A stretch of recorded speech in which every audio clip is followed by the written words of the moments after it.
Good afternoon. My name is Matthew Clay, and I'm with the SAMHSA State TA team. Thank you for joining us for today's webinar, Informed Care in Psychiatric Medication Use and Withdrawal. Before we begin, I'd like to review some housekeeping items. Next slide.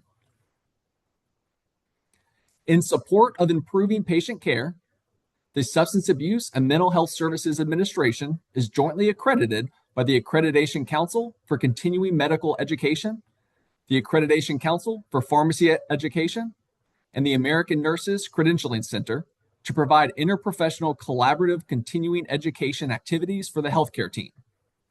IPCE activity credits are accepted as CME for medicine and CE for dietitians, nurses, pharmacists, physician associates, psychologists, and social workers.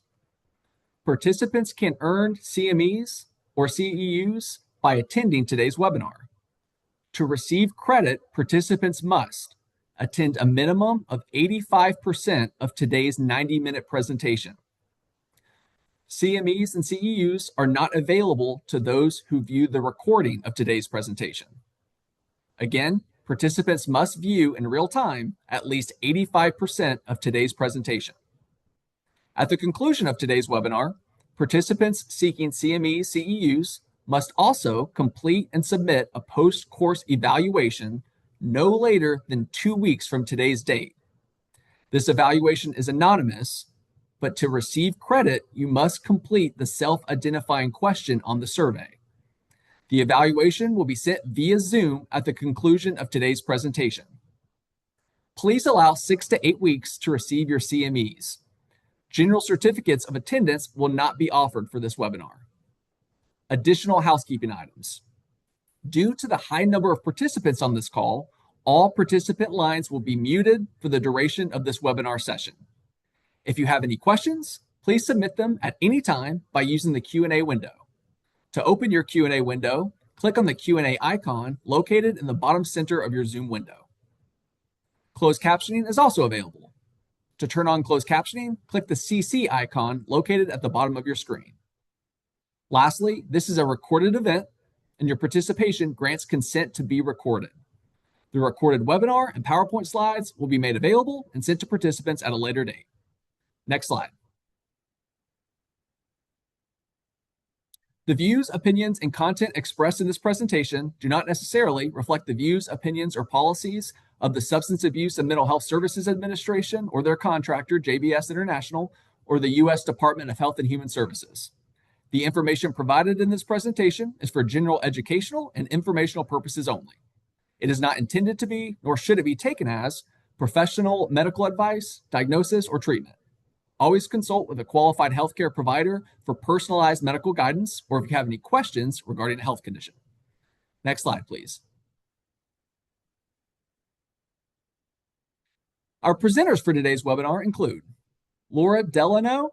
Ms. Delano is an author, speaker, consultant, and founder of Inner Compass Initiative, a nonprofit organization that supports informed decision-making about psychiatric drugs. Dr. Mark Horowitz. Dr. Horowitz is an associate professor of psychiatry at the University of Adelaide, a visiting lecturer in psychopharmacology at King's London College, and the lead of the National Psychotropic Deprescribing Clinic within the United Kingdom's National Health Service. And Dr. Matthew Rodorfer. Dr. Rodorfer is the chief of the Psychopharmacology, Somatic, and Integrated Treatments Research Program in the Treatment and Preventative Interventions Research Branch within the Division of Services and Intervention Research at the National Institute of Mental Health. Next slide, please. Steps have been taken to mitigate any relevant financial relationships to ensure that this activity is free from commercial bias. Next slide, please. I'll now turn it to Laura to begin today's presentation. Laura, the floor is yours. Thank you so much, Matthew, and thank you so much to SAMHSA for the opportunity to be part of this very important webinar today. As Matthew mentioned, I founded a nonprofit called Inner Compass Initiative nearly a decade ago after realizing that my parents and I, during the 14 years that I spent as a patient in the mental health system, hadn't been given all the information we'd needed to make meaningful, informed choices about my medications, and especially about tapering off those medications. So today I'm going to speak about this topic from my own perspective as someone who's been through it herself and who has spent the past 16 years immersed very much in the layperson withdrawal community, this community of many countless thousands of people from all around the world who have made similar realizations that they didn't have all the information they needed about tapering off these medications and who've come together to support one another. So before we dive in, next slide, please. Oh, sorry, next slide, please.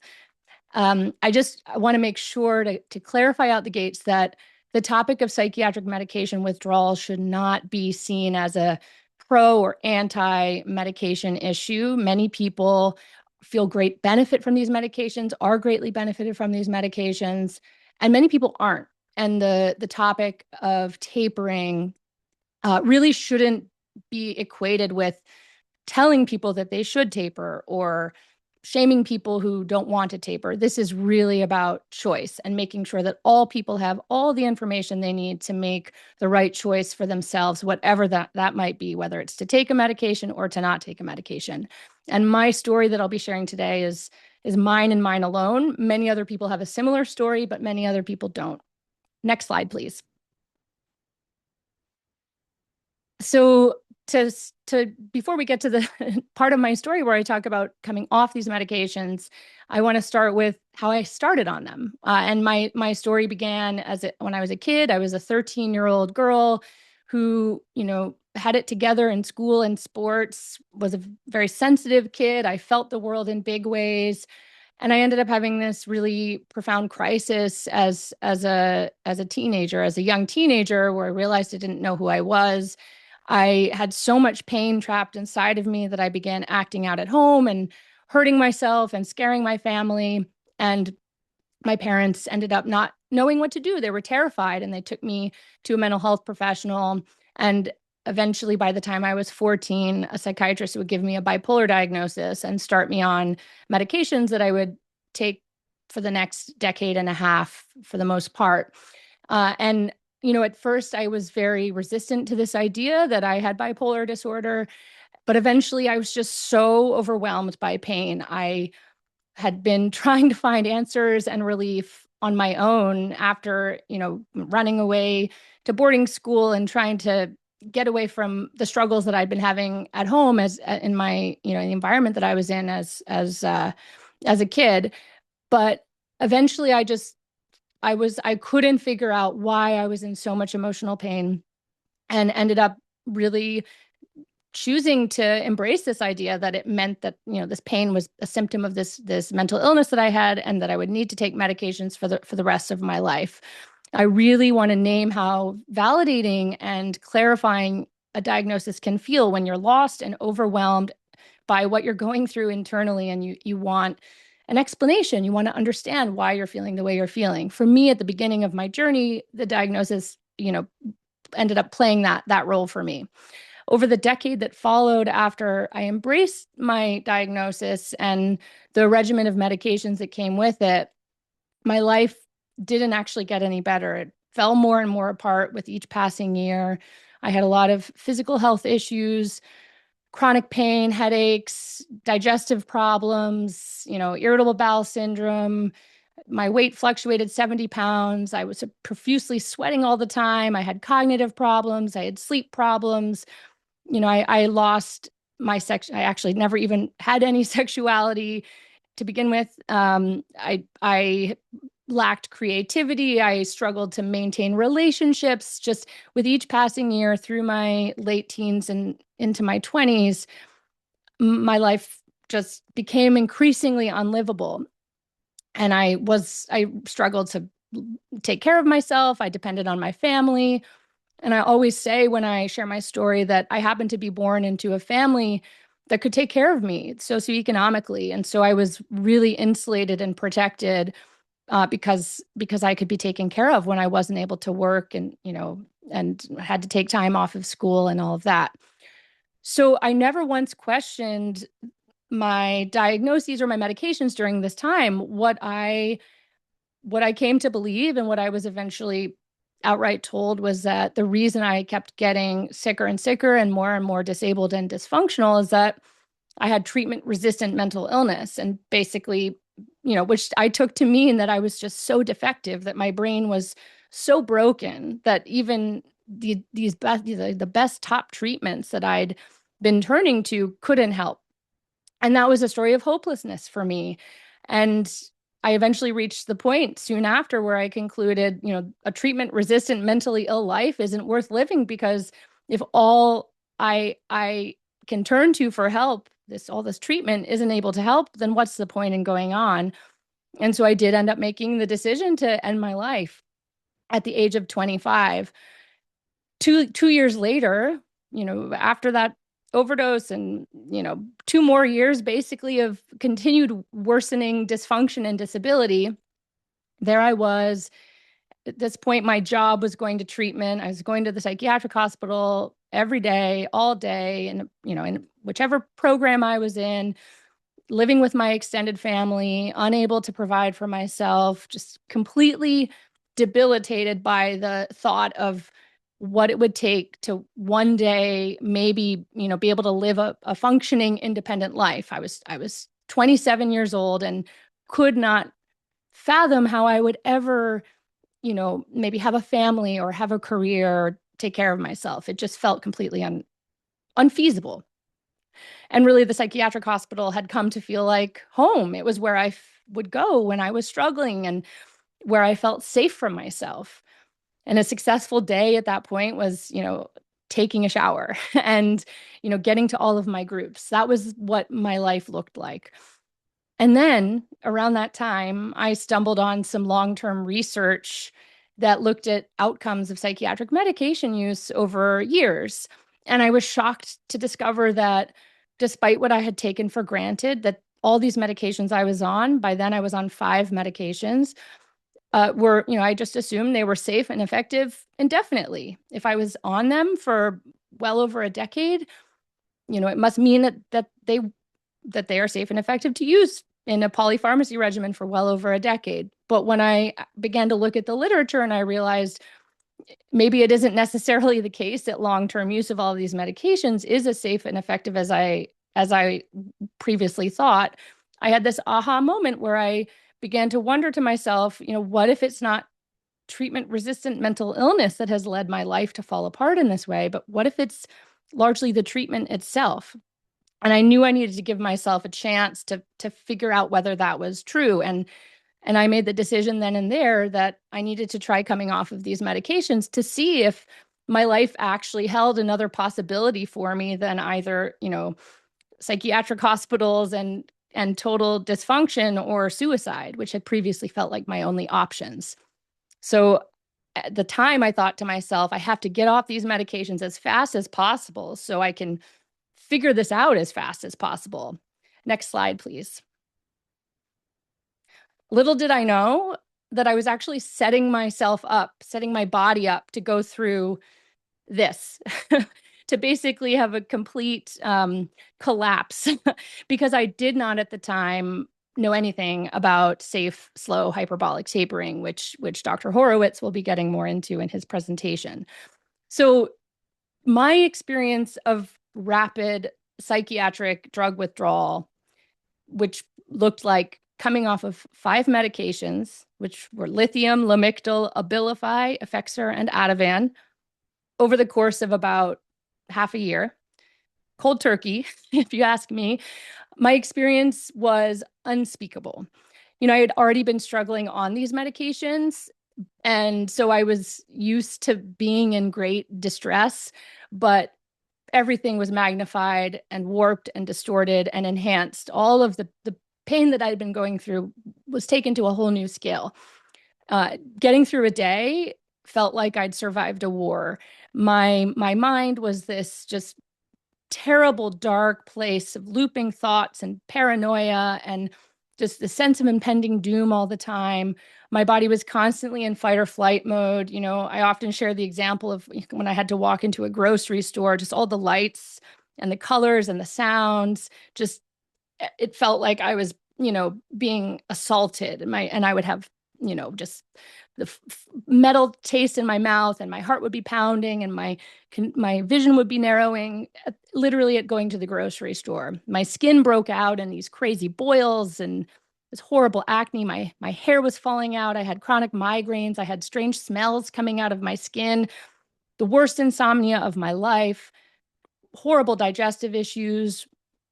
Just my cognitive function which was already struggling, was just, at a level of dysfunction that I didn't even know was possible. And I had no idea at that time that this wasn't just who I was off of medications.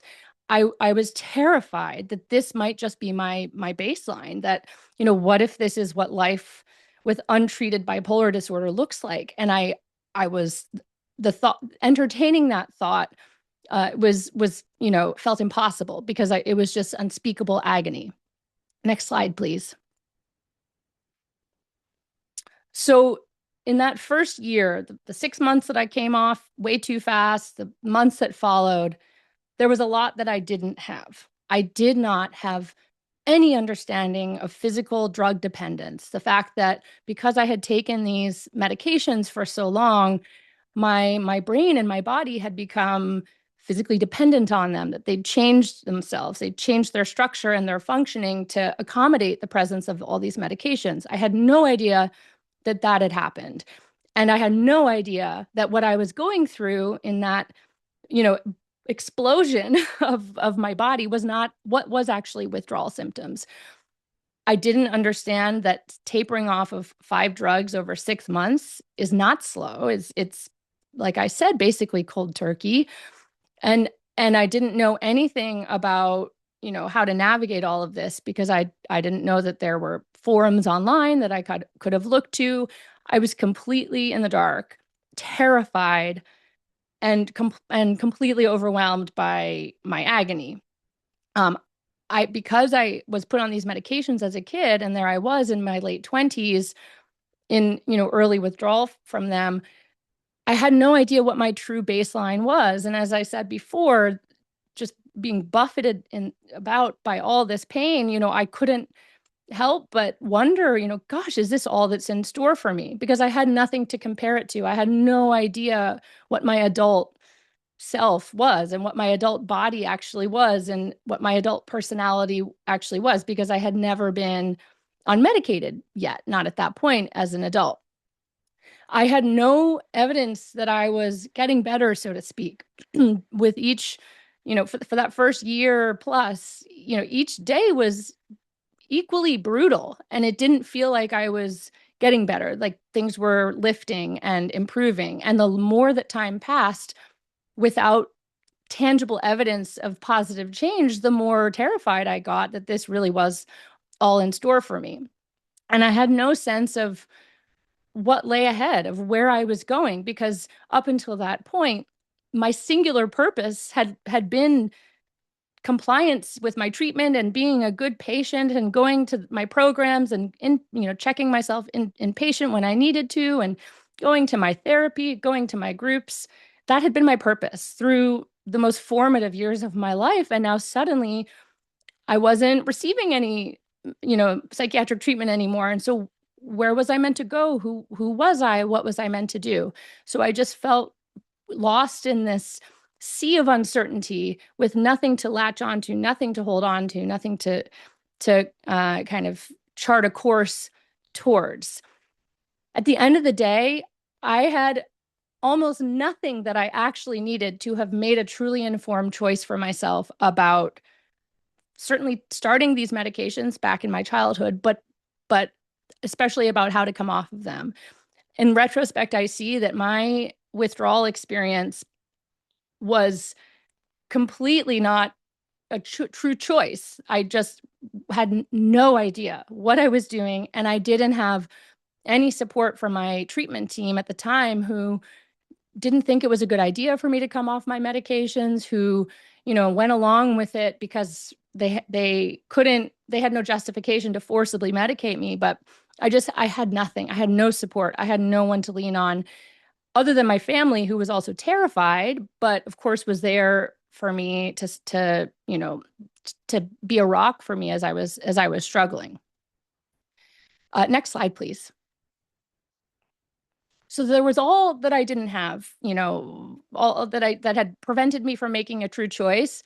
But I also had a lot. As I said, I had this incredible support from my family who was able to take care of me when I couldn't work and provide for myself and live independently. I was, because of all the years that I'd struggled on psychiatric medications and in my 20s, with just all the pain that I was in, I was very familiar with discomfort. And so in retrospect, I think that actually helped me get through the worst of my withdrawal experience because it wasn't that unfamiliar to me. Because of the socioeconomic resources that I had access to, I was really insulated from having much on my plate to be responsible for or to be stressed about. I didn't have to hold down a job. I didn't have children to take care of. I didn't have rent to pay or, electric bills to pay. I was really lucky that I was given the space and time I needed to move through these darkest, many months of my withdrawal experience. And I also eventually found tremendous support in the 12-step world because back then at that time I had also quit drinking alcohol. So I had every single day the opportunity to go into a space with people from all walks of life, all perspectives, all experiences, and sit in a room around this shared purpose of not drinking, which, of course, involved talking freely and openly about pain and struggle and vulnerability.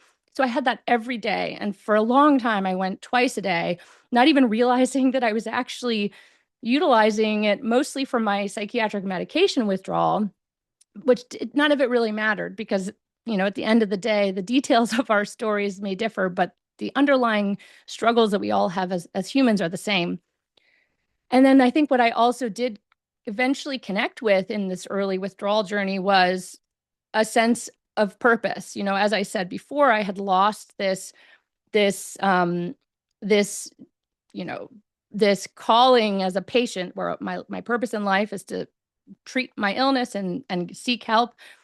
But I eventually clicked with this realization that I have to figure out who I am off of these medications. I have to learn how to be with myself. I have to, figure out who I am beyond a diagnosis. Next slide, please. So when I think back to my experience and to all of the information that I didn't have about how to taper as safely as possible, I've in retrospect kind of thought of a lot of strategies that would have been useful for me back at the beginning. So first, of course, is I needed to have been meaningfully informed about medication dependence and withdrawal and what safe, slow, hyperbolic tapering looks like, which again, Dr. Horowitz will get into in this presentation. I think had I had a chance to have reflected more on my beliefs about myself and my pain and my medications, that would have helped me kind of get clear on what, how I might want to build a future for myself beyond them. It can be really helpful for people too to know the why and why you want to come off. What is it that you're going towards? Whether it's, getting rid of an adverse effect that you don't like. Maybe you want to have a baby. Maybe the meds don't feel helpful anymore. Whatever it is, what is your why? Building a really strong support system is essential for preparing for a medication taper. And that's, of course, family and friends, but also ideally your prescriber, helping them get informed about safe hyperbolic tapering, your therapist, whoever it might be. Really focusing on sleep and nutrition and sunlight, all the kind of typical lifestyle choices that only help our bodies optimize themselves when they're going through something tough like coming off a medication that you might be dependent on. Another helpful strategy is to just make sure you have a toolkit of strategies and practices and resources and modalities that you can look to as you change your relationship to medications. I think coming off meds is just the first step. Then there's still the same struggles that were once being medicated with. They're still going to be there. So how do you cope with those? for me, a totally liberating experience that took me a while to find my way to, but was my relationship to uncertainty and the unknown. After so many years of wanting to understand why I felt the way I felt and what I needed to do about it and who am I and what boxes can I fit myself in? There's something really powerful about just realizing there's a lot that I won't know and I won't understand, and that's okay. Being curious about that unknown can be a really important counterpoint to the fear that we all, of course, have of the unknown. Next slide, please. So I'm going to wrap us up here in the next couple of slides. But basically, this is what my body looked like in the aftermath of my rapid taper. When I think back to those early years, it was really like I was, almost brought back to the beginning, and I had to rebuild again in mind, body, and spirit.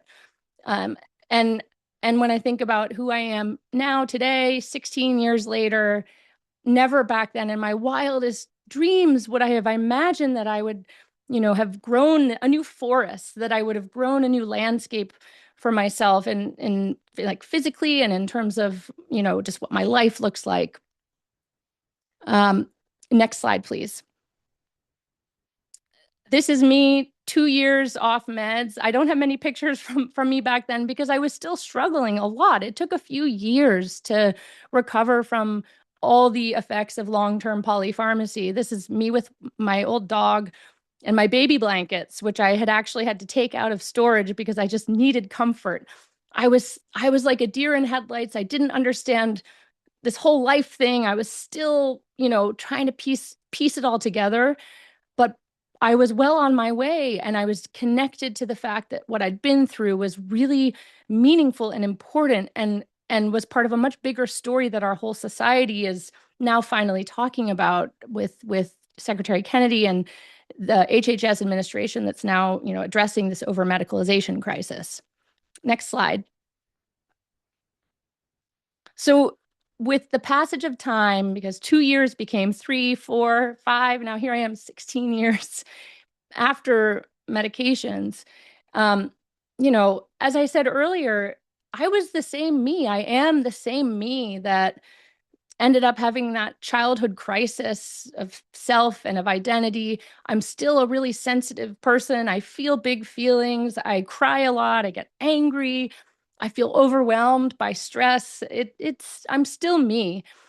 But what's changed besides, all this time that my body's had to heal itself, and, I've changed my relationship to nutrition and nature and sunlight and all those things. But really the biggest change has been how I make sense of my emotional pain. I'm not afraid of the parts of me that once terrified me, that I once thought I had to, go seek professional help to eradicate, the intense thoughts and pain that sometimes like overwhelm me. I now understand this is a part of who I am. It's a part of life. And my pain is oftentimes a message to me, a signal about action I need to take in my life, like getting off of hours in front of a computer screen or spending more time with my kids and not, getting sucked into emails. Sometimes the pain isn't a signal about anything, and it's just because I'm a sensitive person and I hurt sometimes, and that's okay too. But I think one of the biggest lessons I've learned in the wake of coming off medications is that life isn't about the absence of emotional pain and discomfort. It's about how connected you feel to yourself, to other people, to nature, to purpose, to spirituality, to whatever it is that is meaningful to you.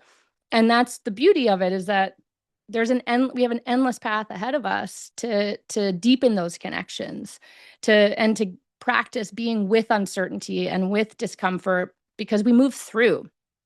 Final slide, please. When I think about recovery, this idea of recovery, which for a long time I thought meant getting rid of, my so-called symptoms and being balanced and happy and put together, I now see that it actually isn't about that, at least not for me. It's about recovering the parts of myself that I was once afraid of, disconnected from, the parts of me that, I didn't understand, that I had stopped trusting in. And when it comes to informed choice about medications, I think besides having good information, accessible resources, and options, all the options you can possibly have, it is also about feeling connected to your own instincts and your own capacity to trust in yourself, to trust in your decision making, that you are in the driver's seat of your life and the only person in the whole world who can and should make decisions about what's right for you, whether that's to start a medication, to stay on a medication, to reduce a medication, or to fully come off a medication. Without a sense of connection to one's inner compass, you can't make a true choice. And so I think for me, that's what it's really been about at the end of the day. And with that, I'll turn it over to Mark, and I'm just so grateful for the opportunity to be with you all. Okay, great. Thanks very much, Laura. A hard act to follow. I'm going to give a much less heartfelt lecture about the neurobiology of dependence and withdrawal. Let me get straight to it. I think that I have the ability to control these slides. So I run a deep prescribing clinic in England, and I'm going to talk to you about how we approach patients there and a bit more about medication use in general. So just to contextualize this for everyone in the audience, 1 in 6 adults in the US are on a psychiatric drug at any time, about 1 in 10 children, and altogether this is about 45 million people, and it's growing a few percent every year. For antidepressants, half of all adults on them take them for more than 5 years. That's about 20 million people on multi-year medication. Most guidelines, including the American Psychiatric Association guidelines, recommend 6 to 12 months of treatment for an episode of anxiety or depression. So there are a lot of people using these drugs for a lot longer than guidelines suggest. The US is one of the highest users of antidepressants and psychiatric drugs in the world. The lecture I'm going to give is going to focus on antidepressants, but the principles that I outline for them also apply to other psychiatric drugs, which I'll try and remind you of at the end. So the official guidance on antidepressant withdrawal syndromes in the United States is the following. So the APA says in its depression guidance, which was published in 2010 and hasn't been updated since then, that discontinuation emergent symptoms typically resolve within a week or two without specific treatments. They do mention that some people experience protracted discontinuation symptoms. They suggest that these symptoms only occur in the circumstance of abrupt discontinuation. This description was based on papers published in the 1990s by the drug manufacturers, which focused on people who had used antidepressants for 8 to 12 weeks. And it is true that for this group, most people do have mild and brief symptoms, but that is largely irrelevant to the vast majority of people using these medications in real life, who use these drugs for years and decades, like Laura did. I'll show you a bit of data later on, but to me it's a little bit like a car company crashing a car into a wall at 5 miles an hour and saying it's safe on impact, and ignoring the fact that people are driving around on highways at 60 miles an hour. And you'll see the longer people take these medications, the more severe withdrawal symptoms are. There was a consensus panel organised in the 1990s where the euphemism discontinuation symptoms was coined, and numerous papers were circulated to physicians, and this term brief and mild and discontinuation symptoms became embedded in guidelines for decades. Alongside this, the guidelines on how to stop medications say, for example, the APA, stop medications over several weeks, and they suggest some may need a slower downward titration or a switch to fluoxetine or Prozac.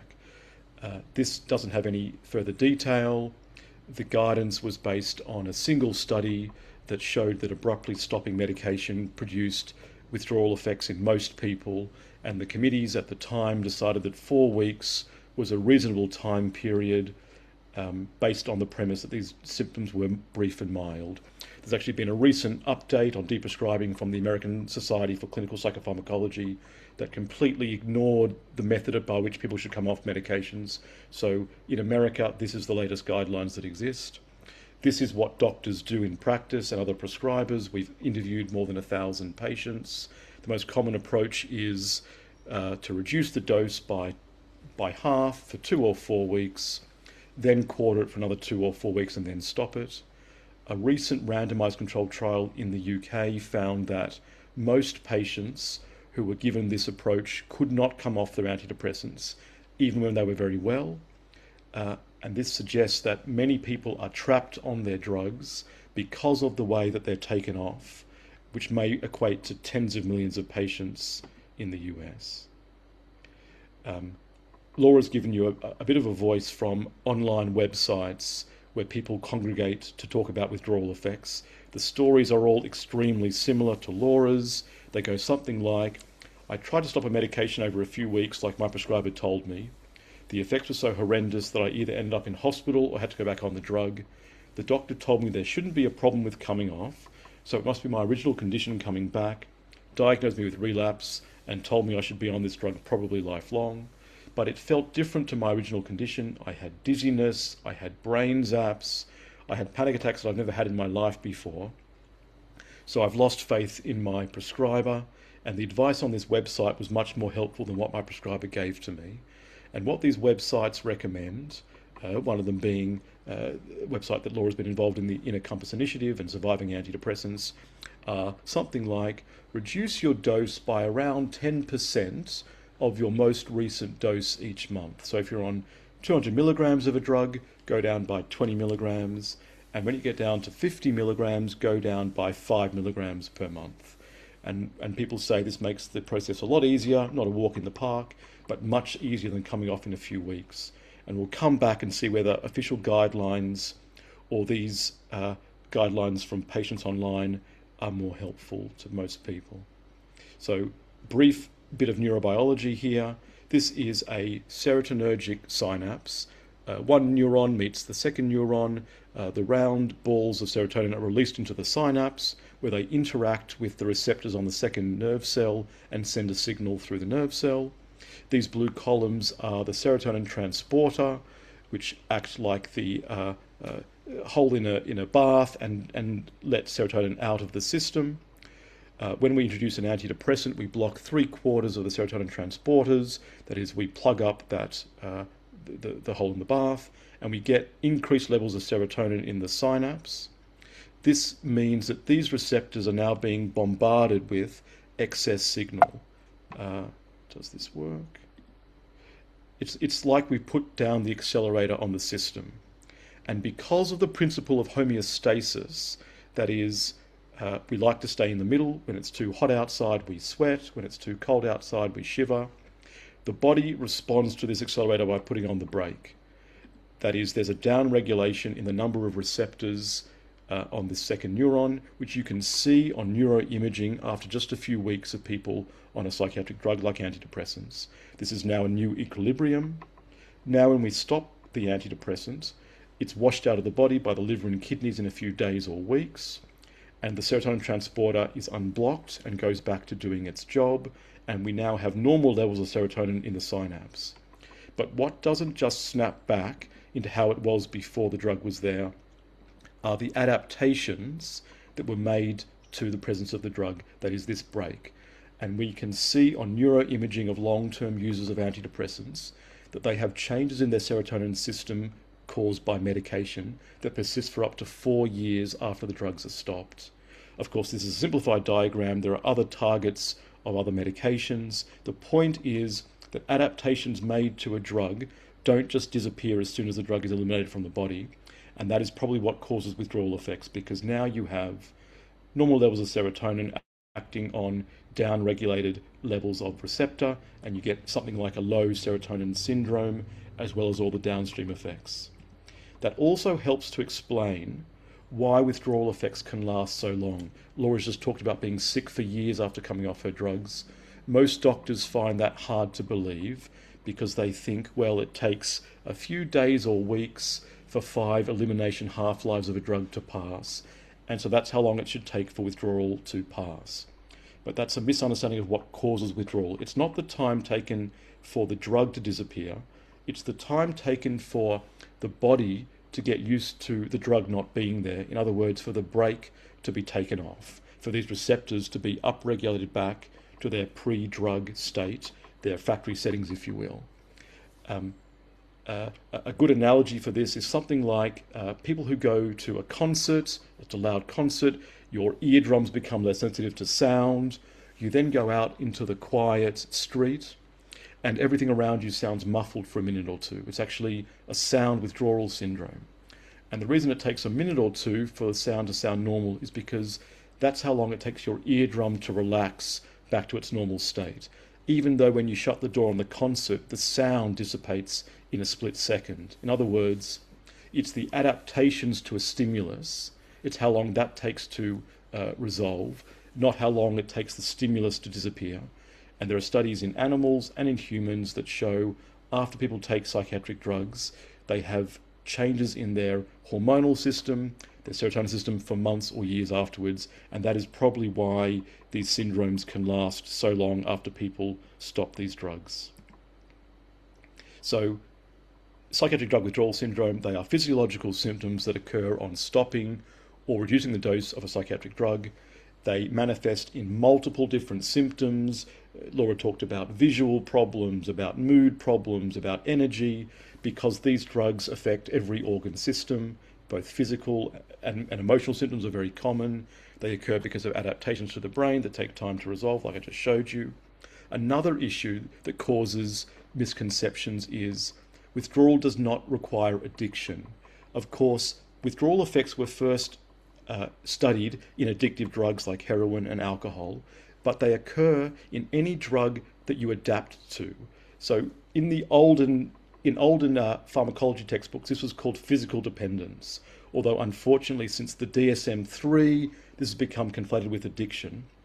But you don't need aspects of addiction, compulsion, craving, obsession with the drug to get withdrawal effects. I'll give you an example. I'm going to bet that most of you in the audience are physically dependent on caffeine. If you stopped it, you get a fairly mild withdrawal syndrome. I'm also going to guess that none of you are abusing, misusing, or stealing from your neighbors to get more caffeine.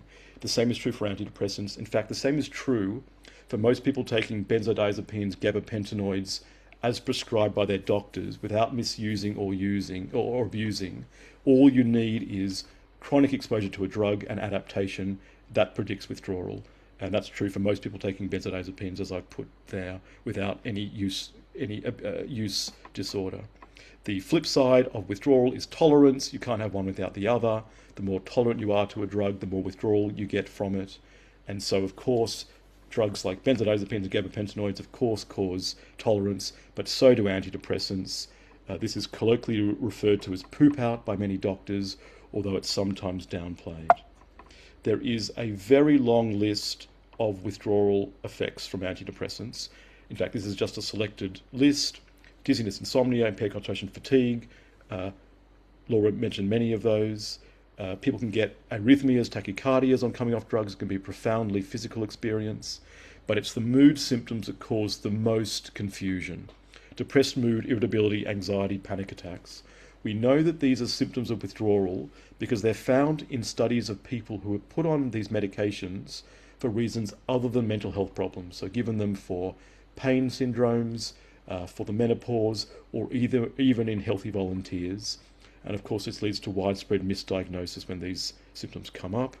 There are some distinctive sensory symptoms like electric shock sensations. There are gut symptoms because there's a lot of serotonergic neurons in the gut.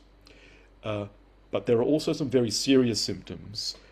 There's an increase in suicide attempts in the weeks after stopping an antidepressant, even in people who were not suicidal before they went on medication. So it's a treatment emergent effect. I'll show you some brief data. And akathisia, which is recognized as a side effect of long-term use of antipsychotics, from the Greek word can't keep still, is not well recognized as a withdrawal effect from antidepressants and multiple psychiatric drugs. These are the sickest patients that I come across. They're often pacing. They describe a sense of terror. They say things like they feel their nervous system is on fire. And because this state can last for weeks or months and is highly distressing, it has a high risk of suicide. Almost inevitably, when these people turn up to an emergency department or to a medical clinic, they are misdiagnosed as having some sort of mental illness, agitated depression, mania, or even psychosis, rather than recognizing this as a withdrawal effect, which leads to unfortunate mismanagement. I've already mentioned this. Many people say they are misdiagnosed with relapse of their underlying condition rather than withdrawal. It's extremely easy to understand why this happens. When guidelines have said for many years that withdrawal effects are mild and brief, and somebody turns up with severe or long-lasting symptoms, it's easy for a doctor to flash on relapse rather than withdrawal, especially when all these symptoms overlap between withdrawal and relapse. There is a few ways to distinguish withdrawal from relapse. Withdrawal tends to be quicker in onset after a few days, but it can also be delayed by weeks or months, which really confuses clinicians and patients. We don't quite understand why this happens. It may be because of downstream effects that take time to reach a threshold. There are specific symptoms, dizziness, electric shocks, and other symptoms not present in the baseline condition. I think it's worth saying that the most common withdrawal effects are psychological, much more common than the more attention-grabbing brain zaps. And so if someone went on a drug because they were very lethargic, low in mood, and sleeping all the time after their mother died, and a few years later they come off their medication and they're having panic attacks, they're anxious and they can't sleep, it's much more likely that they're having very common withdrawal effects than they've developed new onset panic disorder that just happens to coincide with the moment they stop their medication. But that sort of misdiagnosis is very commonly made. If you put people back on medications very soon after withdrawal comes on, often it disappears quickly, but if you wait longer, it can be much more unpredictable in response. Many doctors who are unfamiliar with withdrawal symptoms and how severe and how wide-ranging they can be often misdiagnose other conditions like functional neurological disorder or other neurological or psychiatric disorders, or even malingering or psychosomatic disorders. There is a very strong relationship between duration of use and risk of withdrawal. So this is a very simple study on the right-hand side.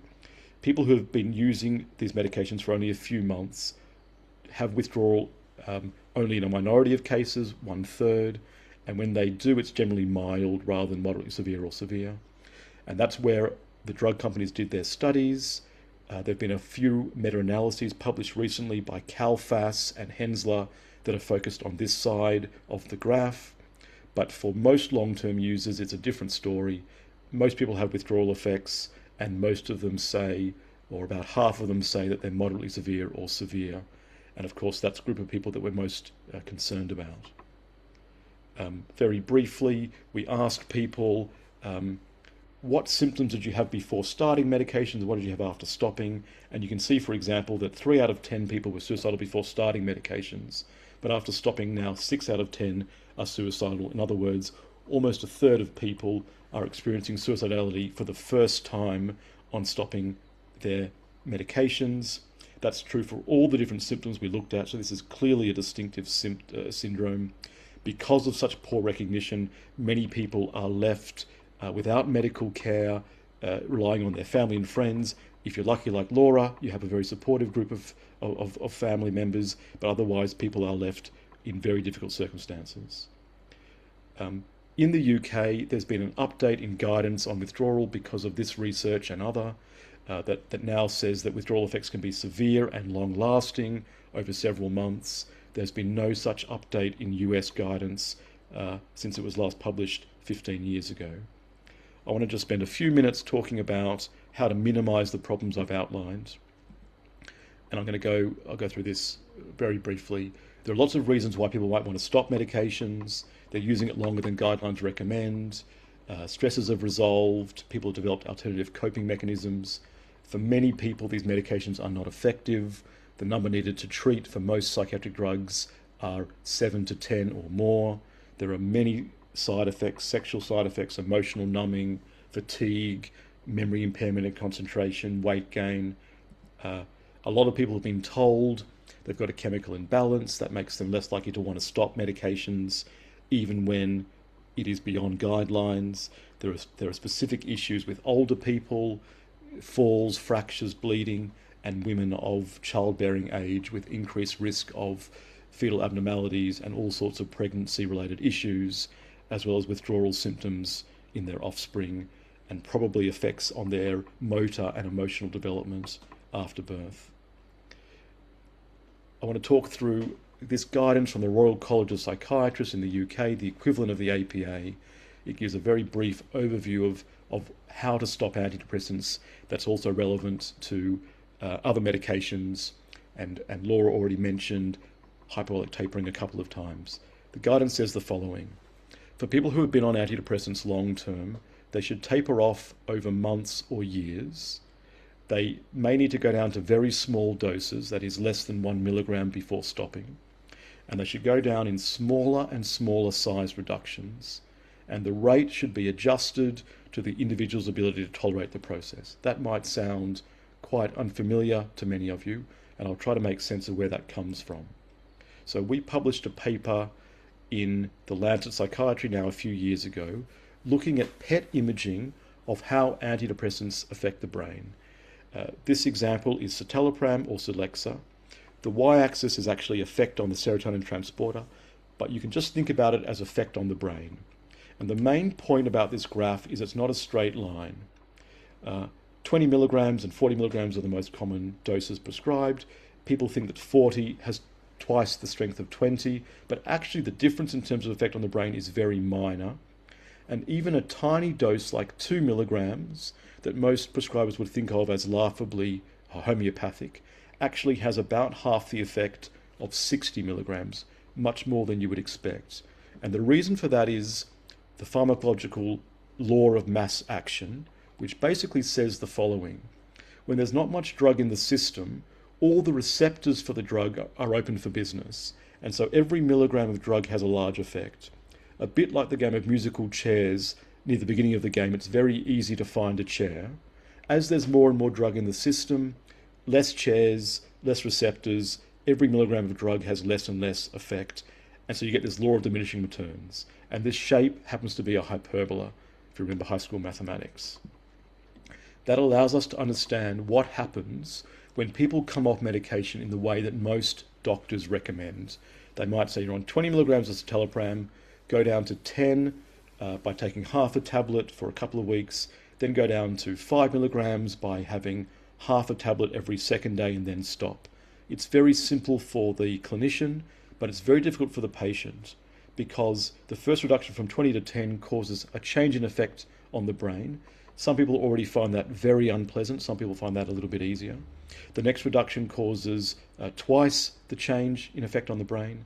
And the final reduction from 5 to 0 is like jumping off a cliff. It has about 20 times the effect of going from 20 to 15 milligrams. And this is exactly what patients report. The first few milligrams were fairly easy to come off or easier, and the last few milligrams were hellish. When clinicians are not aware of this relationship, they can conclude that people have relapsed, need the medication, and don't realize that coming off more slowly at the end can make things easier.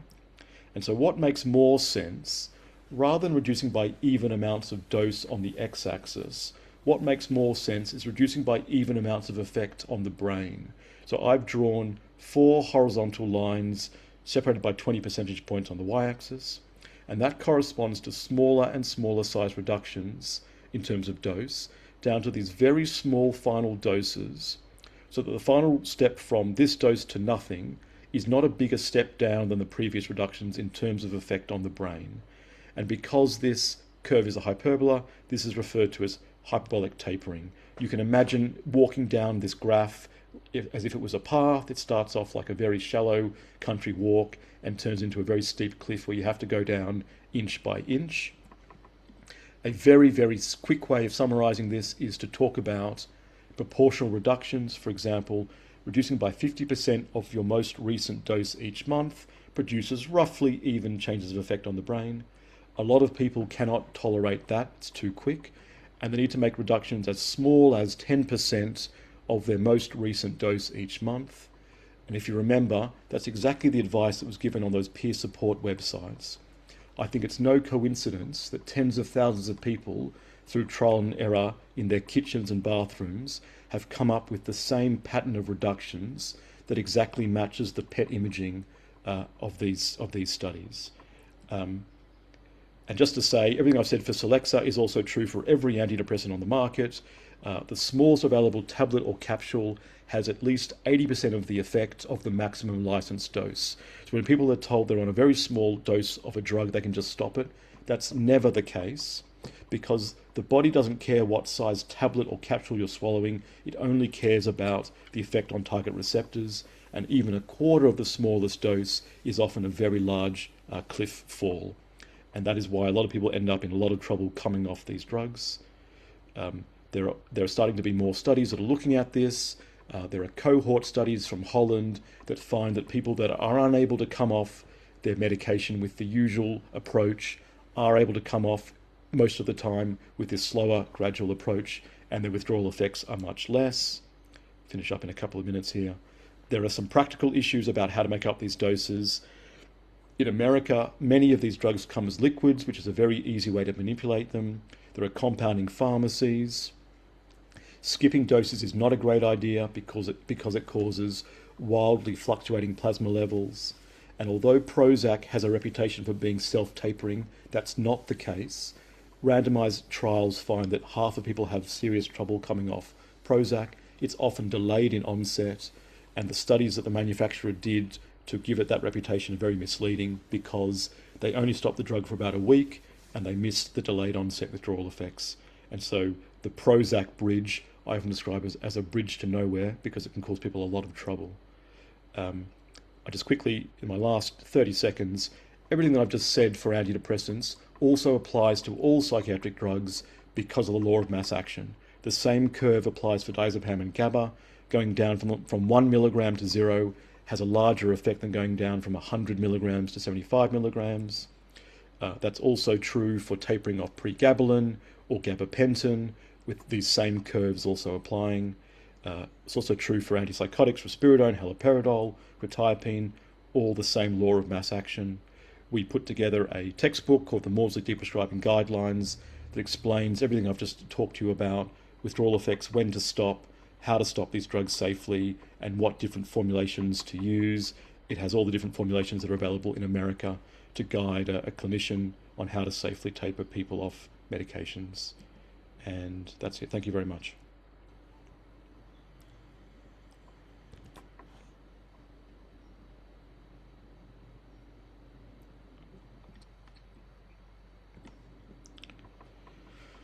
So I'll pass you over to Matthew now. Excuse me.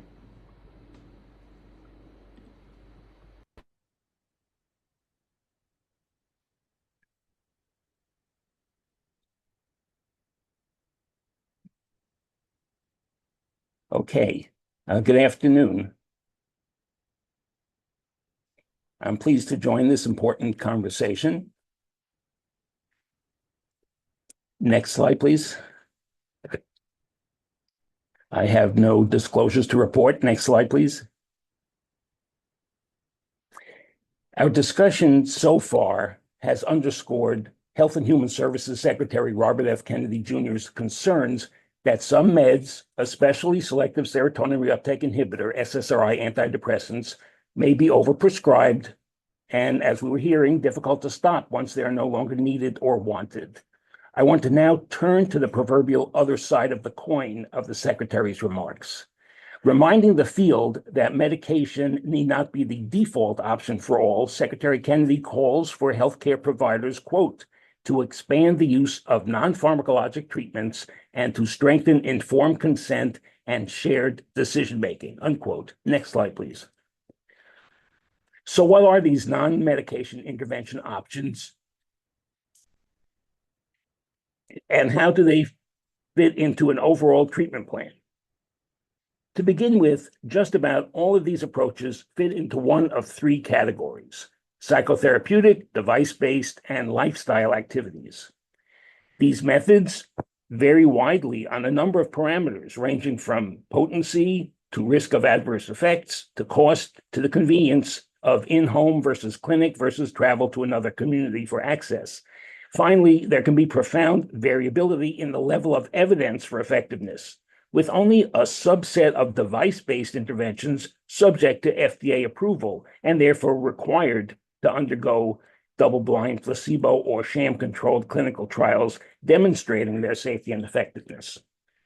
While clearly one size does not fit all, the field has developed a framework commonly termed a step care approach that can put these disparate approaches into context to form an action plan for the individual patient. Next slide, please. With surely one of the best names in the mental health literature, the journal Personalized Medicine in Psychiatry states that in the stepped care model, treatments are arranged in a hierarchy, ranging from low intensity to high intensity, with individuals assigned to the least intensive step needed to address their concerns and moving up to a stronger but more involved or invasive intervention only if the original treatment proves ineffective. Next slide, please. In this hypothetical stepped care model of the treatment of mild depression, the patient enters at a self-help step, adding a mobile app if that proves insufficient. Over time, if additional assistance is needed, a bachelor's level coach and then a mental health professional are added for support. But if depression persists in green step 4, a human therapist is added to the mix. Only if the patient is still not responding adequately will medication be prescribed, but not until step 5 in yellow, with more intensive biological interventions beyond that for treatment resistance. In this example, medication clearly is not the default option warned against by Secretary Kennedy, but would be introduced only after the patient has been given every opportunity to respond without a prescription. Next slide, please. This example also underscores the importance of early identification and appropriate intervention of mental disorders when one has the time to try very mild approaches as first-line treatments. An initial presentation of depression of moderate severity, for example, might dictate referral to a live in-person or remote therapist who might allow only a limited period of time for success of a non-pharmacologic intervention before referral to a medical provider for consideration of pharmacotherapy. In any event, in the service of reducing the lifetime exposure to psychotropic medication, the stepped care model might enable a delay, if not avoidance, in the introduction of drug therapy, and possibly a lower dose or shorter course of medication when low-intensity treatments can be continued, along with prescribed psychotropics. Next slide, please. In today's fast-paced world of neuroscience and technology, it can be startling to realize how much progress has been made in psychotherapy over the past generation. The psychoanalytic model that dominated American psychiatry for much of the 20th century, an open-ended long-term endeavor, often criticized as stronger at explaining symptom formation based on Freudian principles of intrapsychic conflict with a more modest record of treatment effectiveness, has largely been supplanted by a variety of time-limited, heavily structured therapies led by cognitive behavior therapy, or CBT. Over a typical 16-week course, including between-session homework assignments, CBT directly confronts the automatic negative thought patterns commonly associated with depression, demonstrating effectiveness comparable to antidepressant medication in most trials of mild to moderate depression. In recent years, specialized forms of CBT, for example, directed at insomnia or seasonal affective disorder, have been developed, enabling more precise personalization of treatment. Offshoots of CBT include dialectical behavior therapy, or DBT, for borderline personality disorder, and acceptance and commitment therapy, ACT, which helps trauma survivors stop avoiding distressing memories. Interpersonal therapy, or IPT, originally developed as a treatment of depression associated with relationship issues, more recently has been combined with social rhythm therapy aimed at realigning disturbed circadian rhythms in a powerful non-pharmacologic intervention for bipolar disorder. Next slide, please. First-line treatment of obsessive compulsive disorder, or OCD, often consists of serotonergic antidepressant medication. In the 2022 clinical trial depicted here, NIMH-supported investigators Edna Foa at Penn and Blair Simpson at Columbia asked a provocative question: could a psychotherapy actually replace medication for this serious disorder? The psychotherapy in question, exposure and response prevention, is quite specific to OCD, requiring patients to stay in the very situation that triggers their anxiety-labeled obsessions, for example, covering their hands in dirt, while being prevented from indulging in their usual compulsive behavior, in this case, excessive hand washing. Over time, the anxiety diminishes, and with it, the OCD symptoms.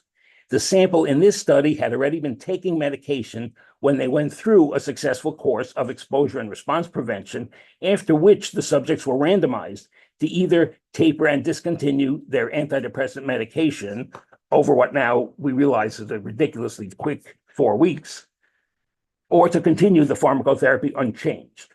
6 months later, the two groups were indistinguishable, with the patients who had stayed on their serotonin drug no better off than those who had tapered and discontinued their medication. Next slide, please. An especially exciting advance in device-based non-pharmacologic interventions was a development back in the 1980s of bright light therapy for the winter form of seasonal affective disorder.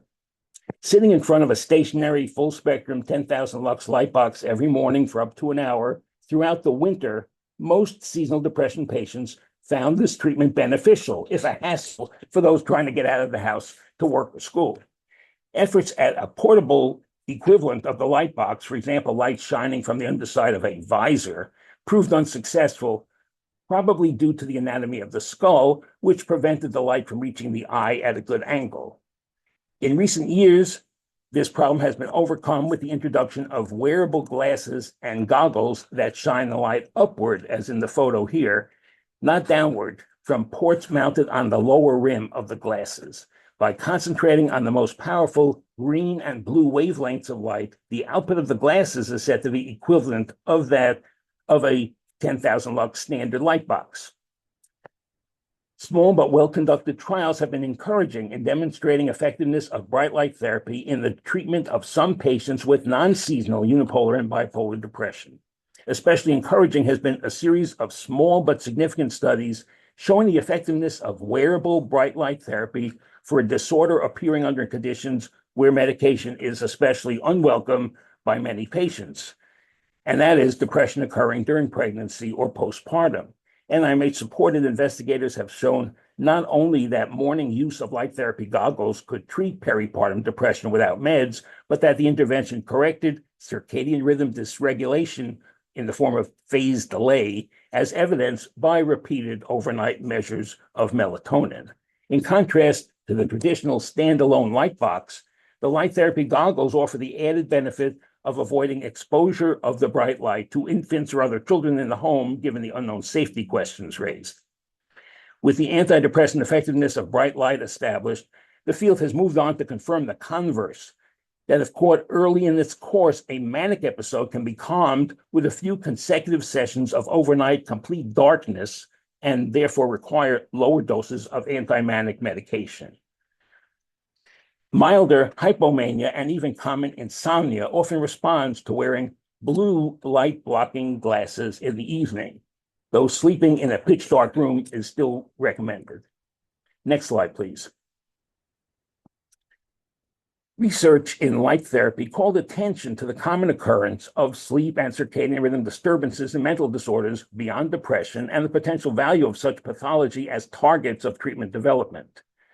Along those lines, NIMH grantee Allison Harvey at Berkeley has pioneered the development of Trans-C, a modular transdiagnostic psychosocial intervention going beyond treatment of insomnia to the establishment of behavior change in the service of consistent bedtime, wake time, mealtime, and other routine behaviors aimed at normalizing sleep and circadian rhythms. Using a train-the-trainer model, Trans-C is proving scalable even in low-resource settings and is associated with improved mental health outcomes even in patients with psychotic disorders. Next slide, please. Turning to another common disorder, attention deficit hyperactivity disorder, or ADHD, this clever figure provides a not too subtle reminder of the usual, as Secretary Kennedy would say, default treatment of this condition that continues to the present. While the efficacy of stimulant medication for ADHD is unquestioned, their use as first-line treatment of this lifelong neurodevelopmental disorder is potentially problematic, given the vulnerable population in question, primarily children and adolescents. The recognition that for many individuals, the core symptoms of ADHD continue into adulthood, treatment may continue for many years, amplifying the risks of the stimulants, ranging from slowed growth to insomnia, decreased appetite and weight loss, and serious issues of potential tolerance, abuse, and dependence, with considerable diversion of prescribed drugs into an active black market. Next slide, please. Fortunately, there is a growing list of alternative evidence-based approaches for the treatment of ADHD across the lifespan that are especially well-suited to a stepped care approach. Late last year at NIMH, we issued this notice of funding opportunity, now expired, on optimizing treatment strategies in adult ADHD, which described the kind of stepwise approach we saw earlier for depression. For ADHD as well, there are now dozens of well-controlled clinical trials of psychosocial interventions, most impressively demonstrating the effectiveness of individual and group cognitive behavioral therapy in treating the core symptoms of ADHD, as well as the depression and anxiety that often coexist with attentional disorders. Ideally, as long as CBT, or for young people, family therapy, could prove sufficient, that could delay the need to introduce medication or reduce the dose needed if combined with therapy. There are two other factors that can help avoid or reduce the need for stimulants.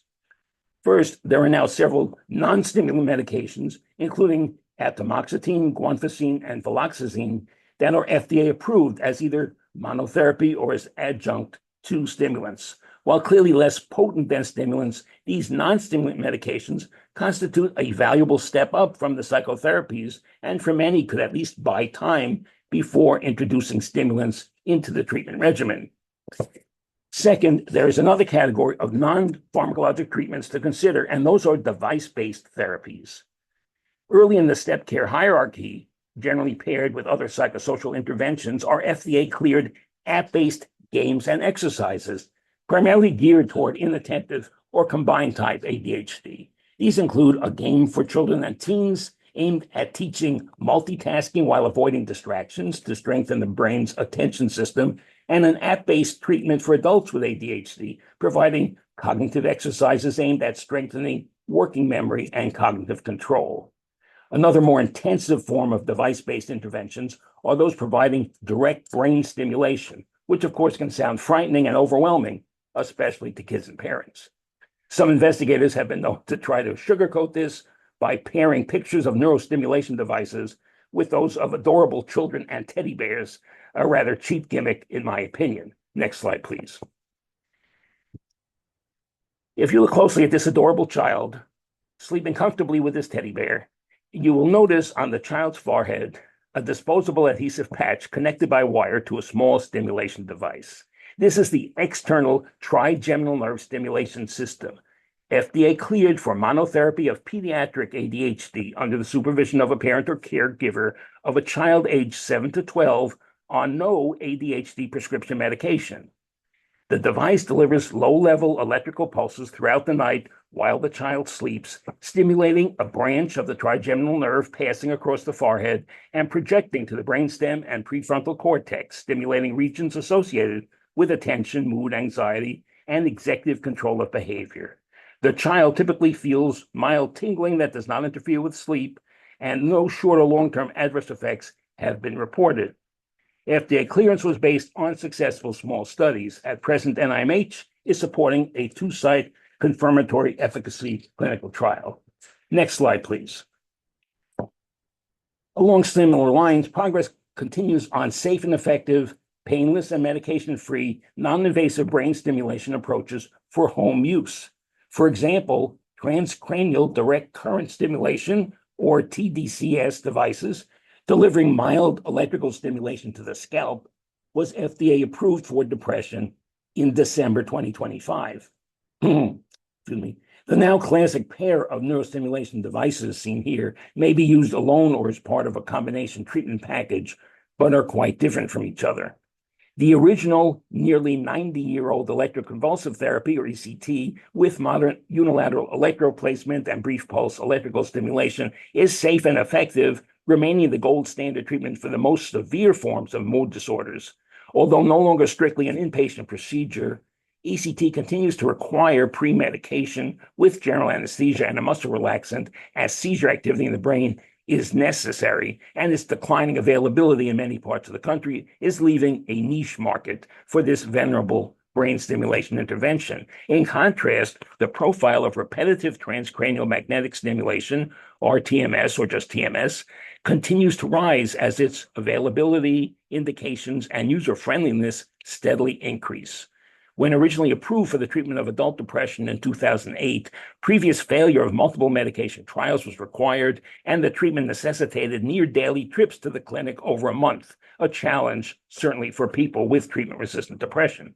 Today, TMS, which stimulates the brain with magnetic waves rather than the electrical stimulation of ECT, is approved for treatment of depression and OCD in adults and adolescents with minimal medication resistance required. Since TMS, in contrast to ECT, does not produce a seizure, no pre-medication is necessary, and delivery of multiple sessions on the same day has now been approved. This provided the field with FDA-cleared protocols for accelerated forms of TMS that can be completed over 5 days rather than 5 weeks. Next slide, please.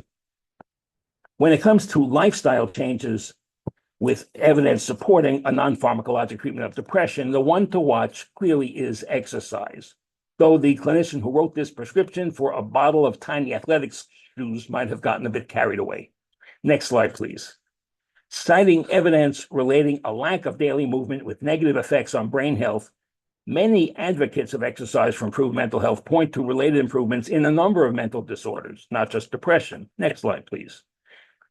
For the actual evidence, we can turn to the 2024 British Medical Journal systematic review and meta-analysis of over 200 randomized controlled trials of various forms of exercise versus treatment as usual. These included some 14,000 outpatients with depression. All observed types of exercise, including walking, jogging, yoga, strength training, and Tai Chi, proved well tolerated and as effective as treatment as usual pharmacotherapy or psychotherapy. The strongest antidepressant effects were seen in exercise that was more intense, conducted in a group format, and followed specific directions. Next slide, please. A decade and a half ago, the field wasn't sure what to make of the group exercise plan. Gail Domit from Johns Hopkins started to bring 2 patients with serious mental illness, or SMI, attending day hospital programs. The resulting improvements in both physical and mental health were so impressive, they were published in the New England Journal of Medicine. A later study of walking exercise without patients with schizophrenia, led by David Penn at the University of North Carolina, proved beneficial even after a switch to virtual coaching was necessitated by the pandemic. Patients with SMI rarely can successfully totally discontinue antipsychotic medication, but non-pharmacologic augmentation that addresses targets missed by the meds can prevent unnecessary dose increases or polypharmacy. An excellent example of this approach is the very productive NIH-supported research into cognitive remediation being conducted by Alice Medaglia and colleagues at Columbia University, targeting symptoms of psychosis largely resistant to pharmacotherapy, including negative symptoms and social functioning. Next slide, please. Between advances in digital technology and necessity prompted by the pandemic, there are now multiple options to harness remote delivery of non-pharmacologic treatments. Moving on from simple virtual replication of face-to-face, individual and group sessions to standalone apps such as the VA's well-regarded insomnia treatment app, CBTI Coach, the field remains wide open for new approaches. The Live Well app, intended for integration into the overall treatment plan for bipolar disorder, was developed by Goulding and colleagues at Northwestern with NIMH support. Next slide, please. The future of non-pharmacologic interventions surely includes a growing number of wearable devices providing detection, measurement, and feedback. I can see the future from this peek into the August 2026 issue of the Journal of Affective Disorders. Aren't you glad to be ahead of your reading? Which notes that wearables can support both self-management and involvement of healthcare professionals across a range of mental health symptoms, including depression, anxiety, and stress, as well as improving quality of life. Next slide, please. Before I close, I'd like to give you a taste of what is next in the area of non-pharmacologic interventions. First, at NIMH, we maintain an active program of support for effective treatments of all sorts, including psychosocial and other medication-free approaches. Current examples include digital health interventions, neurofeedback, and resistance training exercise. An especially exciting ongoing multi-site trial is studying the effectiveness of an automated cognitive intervention aimed at converting the negative self-assessments common in depression with positive ones. What makes this special is that the intervention is introduced only following a series of intravenous infusions of ketamine, which is thought to temporarily increase neuroplasticity, enhancing the brain's flexibility and ability to learn new things.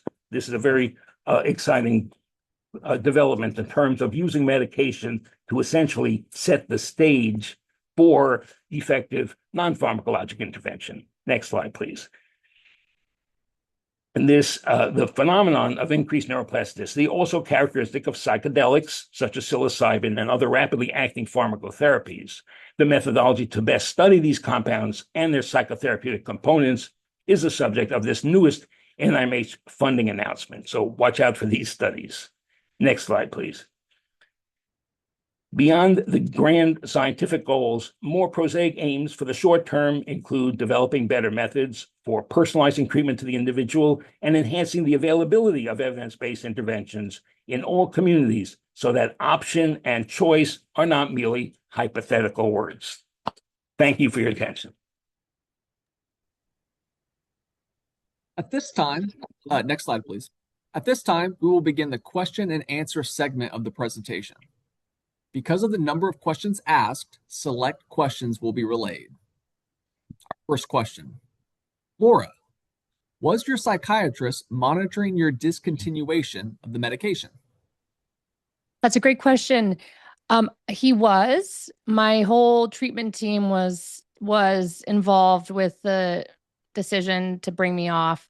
And in retrospect, I see that, there was an information problem that we were all at the mercy of, because my psychopharmacologist thought that a 6-month reduction of my 5 medications was slow. I, at the time, thought it was,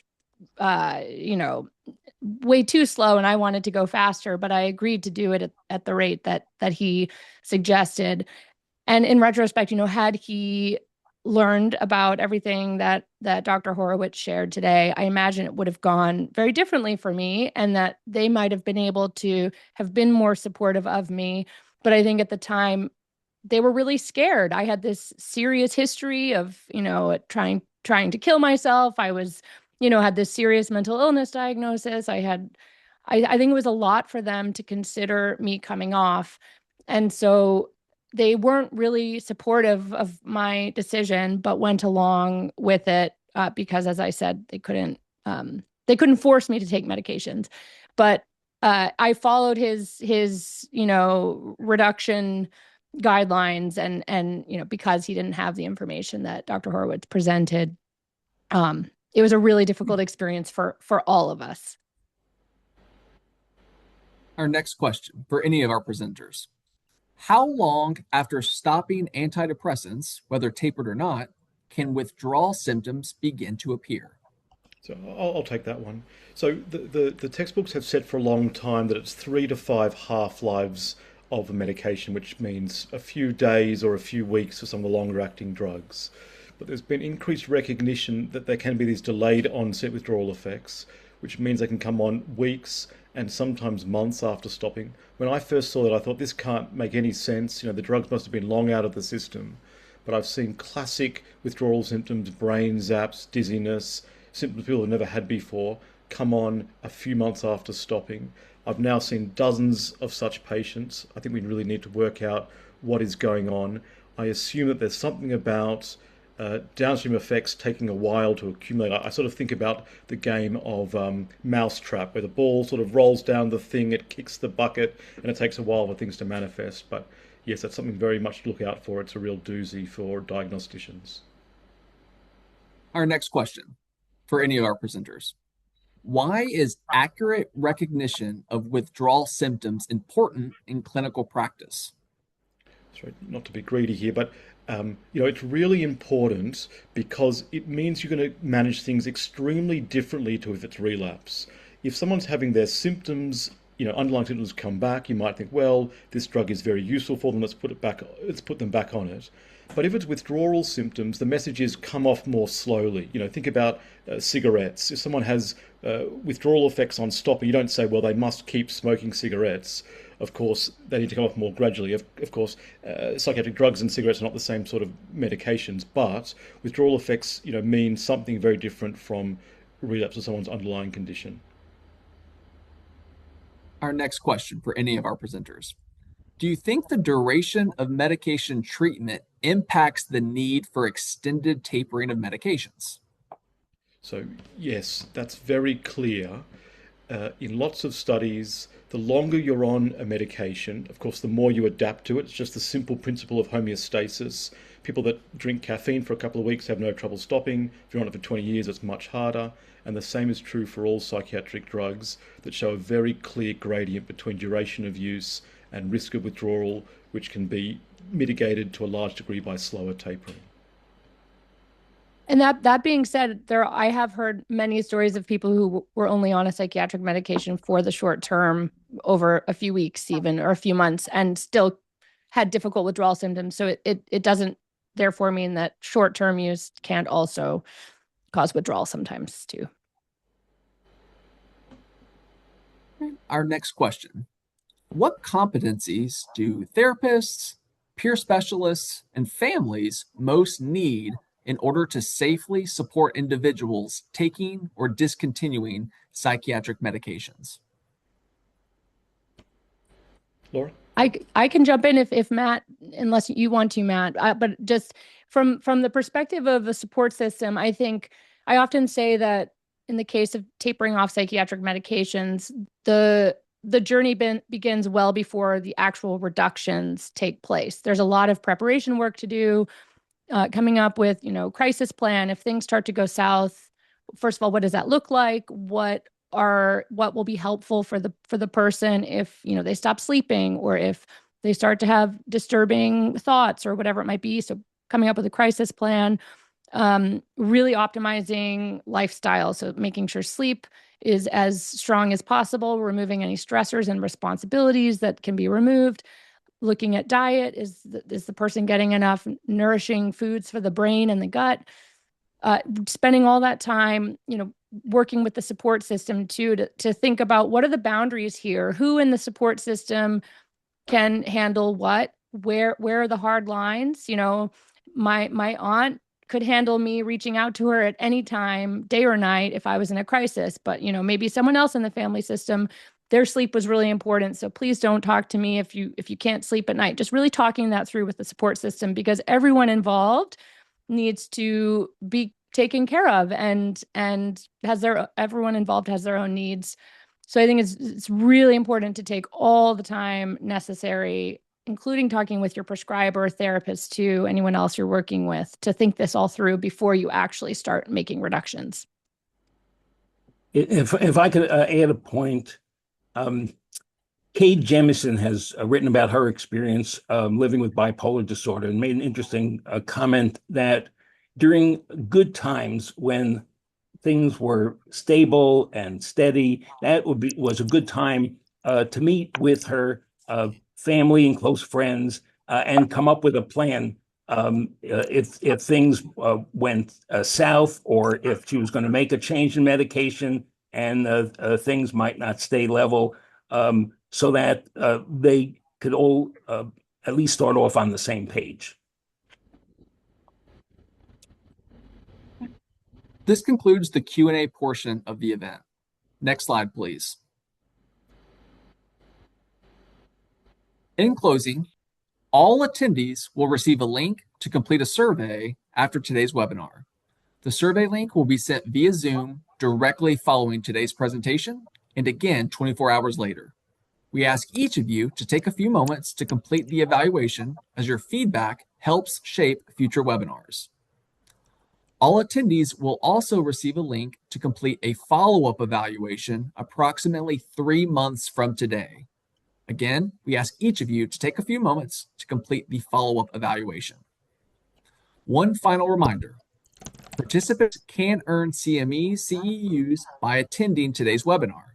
To receive credit, participants must have attended a minimum of 85% of today's presentation, complete and submit the post-course evaluation for today's webinar that's due no later than 2 weeks from today. This evaluation is anonymous, but to receive credit, you must complete the self-identifying question on the survey. Please allow 6 to 8 weeks to receive your credit. Lastly, we want to thank today's presenters, Laura, Mark, and Matthew, for sharing their expertise. We also want to thank each of you for taking the time to be here this afternoon. We wish everyone a great rest of your day, and we hope to see you again at a webinar in the near future. Thank you.